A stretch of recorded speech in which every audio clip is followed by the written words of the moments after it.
नमस्ते. भरजरी चिंध्यांमध्ये आपणा सर्वांचं मनापासून स्वागत. रोज जे तुम्ही एपिसोड बघता ते माझ्या सखूसोबत, म्हणजे माझी सायकल, तिचं नाव सखू आहे. मी मॉर्निंग राईडला जेव्हा बाहेर पडते त्यावेळेला केलेले असतात.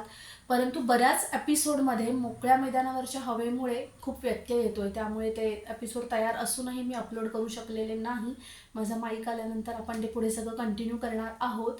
आणि माझ्या मैत्रिणीची इच्छा होती की रोज रोज रेड टी शर्ट आणि सनग्लासेस वेगळं काहीतरी बघू देत. त्याच्यामुळे मी आज एका गाण्याच्या रिहर्सलसाठी तयार झालेच होते. म्हटले एक एपिसोड करून घेऊया.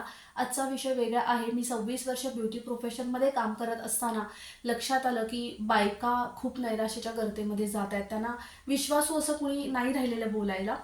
आणि पार्लरवाली हा एक जिव्हाळ्याचा विषय. मी ब्युटिशियन नाही म्हणणार, कारण पार्लरवाली ऐकूनच आमचं करिअर झालंय की तुझी पार्लरवाली कुठली आहे गं. आत्ता सगळं डर्मेटॉलॉजिस्ट वेगळा, ट्रायकोलॉजिस्ट वेगळा, मेकअप आर्टिस्ट वेगळी, सगळं रेग्युलर ब्युटिशियन वेगळी. आणि त्यावेळेला जेव्हा आमचं करिअर स्टार्ट झालं त्यावेळेला होल अँड सोल पार्लरवाली एकच, सगळं काही तीच करणार. आणि ती नसेल ना तर लग्नालाही बायका तशाच जायच्या की माझी पार्लरवाली नव्हती, आयब्रोजही नाही केल्या, अशा जायच्या. आणि तो इमोशनल बॉन्ड खूप वेगळा असायचा. तर अगदी कोणतीही चर्चा असू दे, की नवरा बायकोचा वाद असू दे, सासूचा नंडेचा जाच असू देत, किंवा कोणतीही व्यथा असू दे, पहिलं अर्धा तास डिस्कशन. आणि त्यावेळेला आम्हाला असं वाटायचं पण नाही की अरे आमचा टाइम वेस्ट होतोय किंवा काय, ही आयब्रोज करायला आले आणि किती वेळ, असं नव्हतं वाटत तेव्हा. आत्ता काळ बदललाय. इव्हन बायकाही तेवढा विश्वासू राहिलेल्या नाहीये, ती त्यांची क्वालिटी राहिलेली नाहीये की आपण त्यांना तेवढा वेळ द्यावा. त्याच्यामुळे ही गॅप थोडीशी पडत गेली. पण एक लक्षात आलं की नैराश्याच्या गर्तेमध्ये जात आहेत बायका, किंबहुना पुरुषसुद्धा. वेगवेगळी कारणं किंवा विश्वासू कान नाही आहेत त्यांना आपलं मन व्यक्त करायला. कोणतंच नातं किंवा कोणतीच मैत्री अशी राहिलेली नाही की तिथे ते त्यांचं मन मोकळं करतील, सुखदुःख सांगतील, अगदी स्वतःच्या हातून घडलेलं पापसुद्धा मोकळ्या मनाने सांगता यावं असे विश्वासू कान, आणि मनमोकळं रडता यावं असा विश्वासू खांदा आता राहिलेलाच नाही आहे. त्याच्यामुळे नैराश्याच्या गर्तेमध्ये जात आहेत, डिप्रेशन, आणि सर्वात शेवटचं टोक म्हणजे आत्महत्या. आणि मागच्या 3 वर्षामध्ये माझ्या ज्ञात आणि अज्ञात संपर्कातील लोकांच्या एवढ्या आत्महत्या पाहिलेल्या आहेत, म्हणजे ज्यांना मी प्रत्यक्ष ओळखायचे, ज्यांच्यासोबत माझं 1 to 1 बोलणं व्हायचं वेगळ्या विषयांवर, जस्ट हाय हॅलो, पण चांगले परिचित.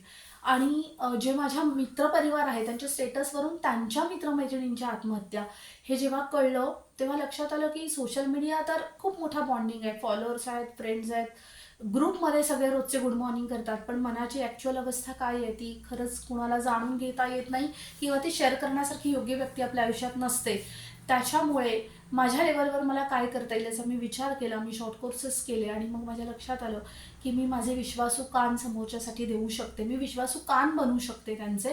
की तुम्ही जी काही सुखदुःख सांगाल, तुमच्या हातून घडलेला अपराध, गिल्टी फील, नैराश्य, जे पण कारण आहे तुम्ही माझ्यासोबत शेअर करा. मला ज्याप्रमाणे जमेल मी तुम्हाला हील करण्याचा प्रयत्न करेन. आणि ते सध्या सगळं काही फ्री ऑफ कॉस्ट आहे, कारण मानव जन्म पुन्हा नाही. तर यासाठी अश्वत्थामा कन्सल्टन्सी सुरू करण्यात आलेली आहे की अश्वत्थामा त्याच्या जखमेसोबतच जगतोय. तुम्हालाही तुमच्या आयुष्यात जी काही जखम असेल, ज्या काही यातना असतील, जे काही अनुभव असतील, त्याच्यासोबत तुम्हाला आनंदाने कसं जगायचं यासाठी अश्वत्थामा कन्सल्टन्सी तुम्हाला गाईड करणार आहे. पण आजचा विषय हा कम्प्लीट विरोधी आहे. आत्महत्या करूच नाहीये, किंवा ज्यांना जगायची इच्छा आहे परंतु त्यांना स्वतःला सावरता येत नाहीये, स्वतःच्या इमोशनशी डील करता येत नाहीये, अशांसाठी ही कन्सल्टन्सी असली तरी सुद्धा माझ्या पाहण्यातील एक आत्महत्या जिचा मी नितांत आदर करते, ती गोष्ट तुमच्यासोबत शेअर करायचे. कोणतेही निगेटिव्ह कमेंट्स नको आहेत, तत्वज्ञान नको आहे. आत्महत्येच्या विरोधात म्हणण्यापेक्षा आत्महत्या करूच नये यासाठी काम करत असताना एका आत्महत्येचा नितांत आदर आहे. ती गोष्ट फक्त तुम्ही शांतपणे ऐकून आणि समजून घेण्याचा प्रयत्न करा. तर पूर्वाश्रमेची निर्मल गणेश देवधर आणि विवाहानंतरची निर्मल प्रमोद केळकर, प्राथमिक शिक्षिका, झेडपी शिक्षिका, खूप छान पगार. आणि तिचे मिस्टर म्हणजे प्रमोद केळकर हे महाड MIDC मध्ये होते. अनेक वर्षांपूर्वी एकच मुलगा, सुंदर संसार, अतिशय प्रेमाचा संसार. प्रमोद काका आणि निर्मल मावशीचं बॉन्डिंग म्हणजे अफलातून. आणि एकच मुलगा, एकुलता एक, घराणं खूप छान, माहेरचं छान, सासरचं छान. त्या मुलाला तिचे दीर जाऊ स्वतःच्या बाळाप्रमाणे वाढवत होते, म्हणजे ते त्याचे सेकंड पॅरेंट्स. निश्चिंत होती निर्मल प्रमोद केळकर. तर काही वर्षांपूर्वी महाड MIDC मध्ये स्फोट झाला. त्या स्फोटामध्ये खूप जखमी झाले प्रमोद काका.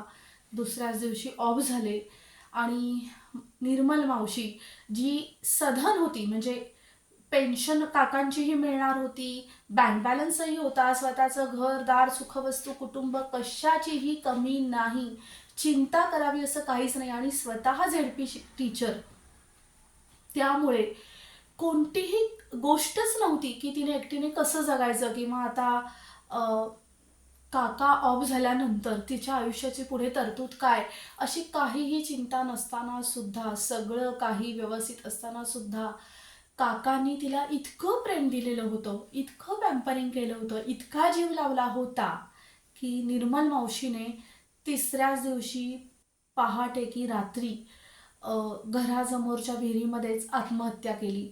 तिला तिच्या नवऱ्याशिवाय जगता येणार नव्हतं. खरं तर नवरा गेल्यानंतर चिंता पडतात की कसा होणार आहे प्रपंच, काय होणार आहे सगळं. तर तिला कुठलीच चिंता नाही, फक्त मी त्या जोडीदाराशिवाय जगू शकत नाही या एकाच भावनेमुळे. आणि तिला असलेल्या मुलाची चिंता तिने फारशी केली नाही, कारण तिला ठाऊक होतं तिचे दीर जाऊ हे स्वतः त्याचे आईबाबाच आहेत, त्यामुळे माझ्या मुलाला माझ्या मागे कुठलाही त्रास होणार नाही याचा तिला पूर्ण विश्वास होता, त्या नात्यांवरचा. त्यामुळे तिने हे डेअरिंग केलं असावं मे बी. तर प्रचंड आदर आहे मला.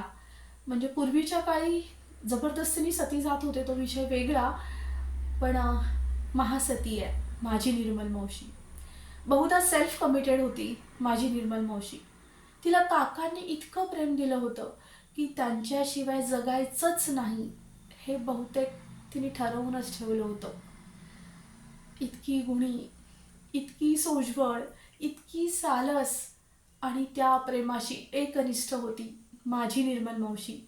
माझ्या त्या निर्मल मावशीला, प्रमोद काकांना, त्यांच्या प्रेमाला मानाचा मुजरा. धन्यवाद.